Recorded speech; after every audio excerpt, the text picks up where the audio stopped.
ओ भाई तो जहाँ इस समय पूरे तरीके से हुनबावासी अपनी अपनी चीज़ें छुपाने में लगे हैं, कुछ चीज़ें दिखाने में लगे हैं, अंदर की बातें छुपाने में लगे हैं, कुछ चीज़ें समझ में आ रही हैं और कुछ चीज़ें पता चली हैं। अब उन चीज़ों में कितनी सच्चाई है कितनी नहीं, ये तो वक्त ही बताएगा। सुनने में आ रहा है दोस्तों, नोना जिज्जा फिर से अटेम्प्ट करने जा रहे हैं। वो बगल वाली आईआईटी में है। गुप्त रूप से ये जानकारी आई है, पर जिसने भी जानकारी दी है उसने कहा है कि कुछ दिनों में आप खुद देख लीजिएगा। तो मैंने कहा ठीक है, कि जब हम देख लेंगे तभी हम इस चीज़ को सही मानेंगे। क्योंकि देखिए ऐसे तो तमाम गुप्त सूत्र कुछ भी बोला करते हैं। और हाँ, गंदे अड्डी की औरतें है ना, वो लोग भी तो काल्पनिक बातें किया करते हैं, उनका वास्तविकता से कोई संबंध नहीं होता है। तो इसी प्रकार से जैसे नोना जिज्जा का मैंने सुना है, उस खबर में कितनी सच्चाई है, पुष्टि तो तभी होगी जब नोना जिज्जा की इधर ज्वाइनिंग होगी।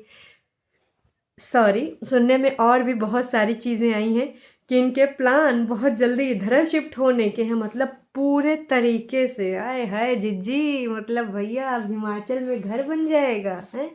अब घर बनेगा कि नहीं बनेगा, वैसे 2 BHK तो है, घर बनाने की क्या ही ज़रूरत है। और वैसे भी तुम दोनों बहनों में कितना प्यार है, प्यार मोहब्बत है ना। कभी खोपड़ी के बाल नोचना, तो कभी कभी एक दूसरे के लिए खाना पानी बनाना, कभी बातें बनाना, कभी एक दूसरे चिढ़ जाना, कभी कभी एक दूसरे को पटकना लगा देना, और कभी कभी फिर से बॉन्ड दिखाई देना। देखिए कंटेंट भी बहुत ज़्यादा हो जाएगा। तो हे एवरीवन, एक बार फिर से आप सभी का स्वागत है दोस्तों। कुछ चीज़ें ऐसे सामने आई हैं। अब देखिए सूत्र का काश कि मैं नाम बता पाती, पर नाम मैं नहीं बता पाऊँगी। बस यही जो चीज़ें सामने आई हैं, बस मैं चाहती हूँ कि वो बहुत जल्द सारी चीज़ें स्पष्ट हो जाए। अगर ये सच है कि जीजा जी हमारे नोना जीजा तन मन धन से लगे हैं एकदम से सट सुट होने के लिए, और देखिए मम्मी जी का तो पूरा का पूरा वारा न्यारा हो जाएगा। कि मम्मी जी कितना दुखी रहती हैं कभी परेतिन की बातों से। अरे परेतिन नासपटी हमारी मम्मी जी को बहुत ही दुखी करती है। मम्मी जी ने बोल दिया था ना कि तू हार्ट टचिंग वाली बातें करती, मतलब हार्ट ब्रेकिंग वाली, है ना। फिर कितना ज़्यादा इन लोगों ने मजाक उड़ाया था, कहीं ना कहीं बग्गी की पापा की बीमारी का, ससुर जी की बीमारी का, बग्गे की, कि भाई पापा जी हार्ट प्रॉब्लम थी ना, मुझे ऐसी बातें मत बोला करो, मैं हार्ट की पेशेंट हूँ। हाँ मम्मी जी आप इतनी ओवर एक्टिंग कर कैसे लेते हो। उस दिन तो मुझे बहुत ही गुस्सा आई थी मम्मी जी पे, कि मम्मी जी इतनी घटिया हरकतें ना ही किया कीजिए, अच्छा नहीं लगता है यार ये सारी चीज़ें। मतलब आप तो एकदम घटियापना तुच्चीपना पे उतर गई हैं। आपकी लड़कियों से उम्मीद कर सकती हूँ, आपसे नहीं। आप वो कैसे परफॉर्मेंस देती हैं अपनी छोटी बेटी बड़ी बेटी के साथ। इतिहास गवा रहा है, जब कभी भी आपने ऐसी परफॉर्मेंस दी है तो आपने अपने घर में कलह मचाई है।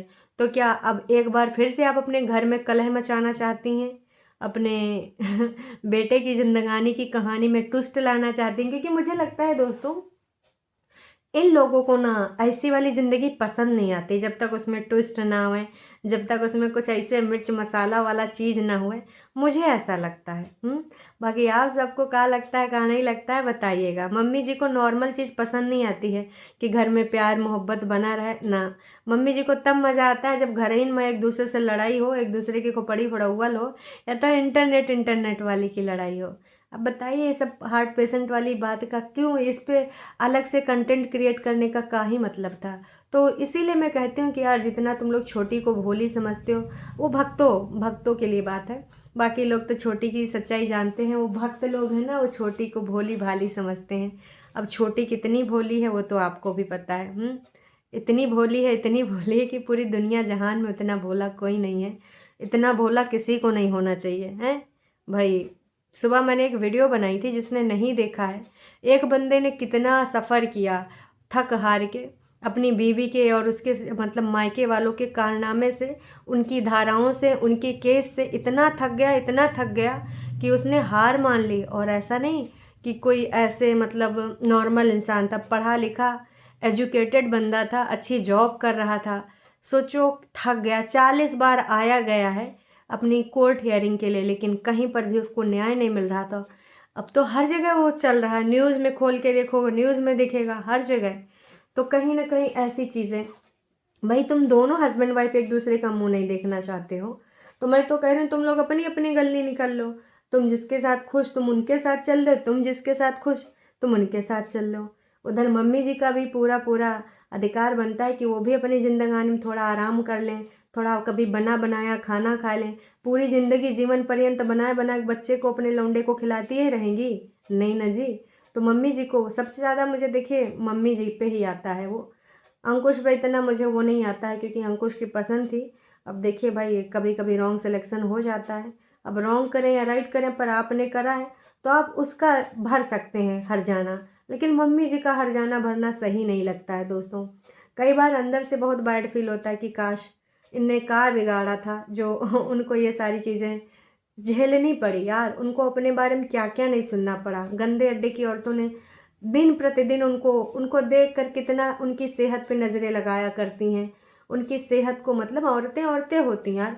मैं कभी भी इन मम्मी जी के विचारों से सहमत नहीं होती हूँ, परेतिन की मम्मी जी को, लेकिन कभी भी उनको सेहत को लेकर कि कैसे मोटा रही है, फूली फाली जा रही है, ये सब चीज़ें नहीं पसंद है भाई। क्योंकि वो भी किसी की माँ है। ठीक है, विचारों में मतभेद है तो है।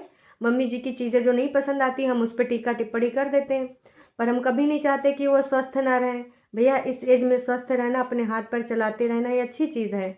लेकिन गंदे अड्डे की औरतें किस प्रकार से उनकी सेहत को लेकर, उनके हेल्थ को लेकर कि बहुरिया को खेद कर कैसे बैठ बैठ के मोटा रही, लेट लेट के मोटा रही। अरे भैया उनके जैसे तुम तमाम लोग होंगे हम में से जो इतना काम नहीं कर पाएंगे। इस एज में वो काम करते हैं बिना किसी ना नुकार के, बिना किसी नौटंकी ड्रामे के। अदरवाइज कुछ लोग तो आलू की एक टिक्की अपने बच्चों को खिला के और अपने लिए पोहा ओहा या फिर चीला उला बना के उसी में पूरा दिन व्यस्त रहते हैं।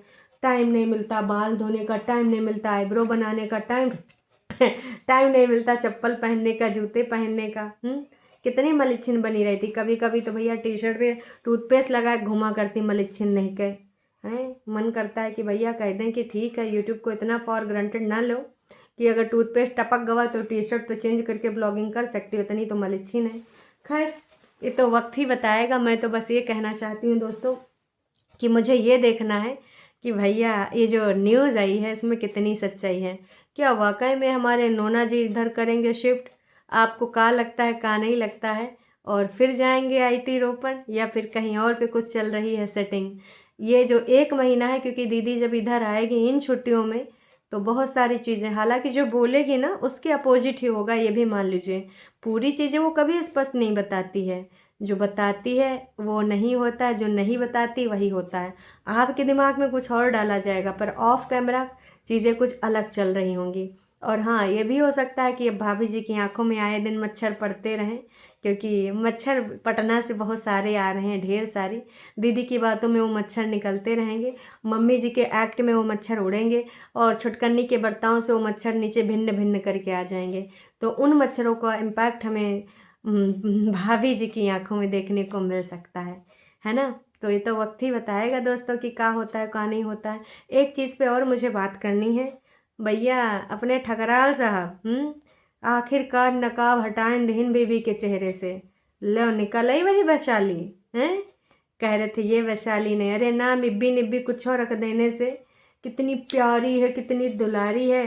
दोस्तों ये वही वैशाली है जिसका स्नेहा ने उल्लेख किया था। और सुनने में तो ये भी आ रहा है 3 साल से ये लोग रिलेशनशिप में हैं, मतलब तब स्नेहा से डाइवोर्स भी नहीं हुआ था। ठकराल साहब क्या है सच्चाई? वही वैशाली है ये भाई। अभी इसके नाम कितने अच्छे अच्छे रखे जा रहे हैं। पिन्नू कितनी प्यारी है, पिन्नू ये पिन्ने वो। अरे पिन्नू ने टिन्नू कर दिया भाई साहब, आग लगाई है। तो फाइनली वही सच है जो आपने रिकॉर्डिंग में सुना था। ये वही वैशाली है जिसने स्नेहा और पारस की जिंदगानी में आग लगाई थी और फाइनली अपने कामयाब हो गई मकसद में। वैशाली कभी किसी का घर फूंक कर तमाशा नहीं करते। अगर तुम अंदर आई हो, वो भी शादीशुदा रहते हुए, उस टाइम तो उनकी शादी खराब भी नहीं हुई थी। उनका सब कुछ सही चल रहा था, चीटिंग चूटिंग चल रहा था। सुनने में तो ये भी आया कि भैया इनके बहुत सारे चीज़ें हैं और बहुत सारे टाइम से कुछ रिएक्शन चैनल और न्यूज़ दे रहे हैं लिव इन उविन का, पर मुझे इस पे तो कोई ट्रस्ट नहीं है। पर हाँ, ये वही वैशाली है, ये चीज़ खुल चुकी है, कहीं ना कहीं से पूरे तरीके से स्पष्टीकरण भी आ चुका है। तो ये ब्लॉगर पे इतना भरोसा नहीं करने का। ठकराल साहब को बहुत ज़्यादा मेहनत करनी पड़ रही है, क्योंकि हेल्ड फॉर रिव्यू लगा दिया गया है। सिर्फ अच्छे अच्छे प्यार मोहब्बत वाले कमेंट को पब्लिक किया जा रहा है, जिसमें वैशाली की सच्चाई को लेकर बातें हैं वहाँ पर वैशाली के बारे में कुछ भी नहीं लिखा है, बस लिपा पोती वाला, वैशाली बहुत क्यूट है, वैशाली बहुत प्यारी है, वैशाली बहुत अच्छे घर से, वैशाली बहुत वो है। तो फाइनली आ गई ना सच्चाई दोस्तों। कहते हैं ना कि भाई कब तक तुम उसको नकाब के पीछे छुपा रहे थे। तमाम लोग कह भी रहे थे कि ये वही लड़की है, तो उस टाइम बहुत बातें बनाई जा रही थी, है ना। पर आज निकल आई ना सच्चाई कि ये कौन है। समझ गए ना आप। तो उम्मीद करते हैं आप लोगों को भी समझ में आ गया होगा और जनता ने भी काफ़ी कुछ समझ लिया है। देखिए यहाँ से तो ये डिलीट कर दे रहे हैं, लेकिन रिएक्शन चैनल पे तो कमेंट है ना सारे। वैशाली के बारे में वो क्या विचार रख रहे हैं, इस ठकराल साहब के बारे में क्या विचार रख रहे हैं, काफ़ी कुछ स्पष्ट हो रहा है। चलिए खैर, यही तो होना था और लोगों को पता भी था। चलिए ये वीडियो यहीं तक के लिए, बाकी देखते हैं हमारे नोना जादू टोना जिग्जा का क्या होता है। क्या हमारी दीदी फिर से स्विच मारेगी इधर, हैं। देखते हैं क्या होता है क्या नहीं होता है, और ये तो वक्त ही बताएगा। बाकी चैनल पे आप नए हैं तो चैनल को कर लीजिए सब्सक्राइब, और वीडियो पसंद आए तो भैया जाने से पहले लाइक कर दीजिए। आप लोग लाइक करना भूल जाते हैं, लाइक करेंगे तो अच्छा लगेगा जी।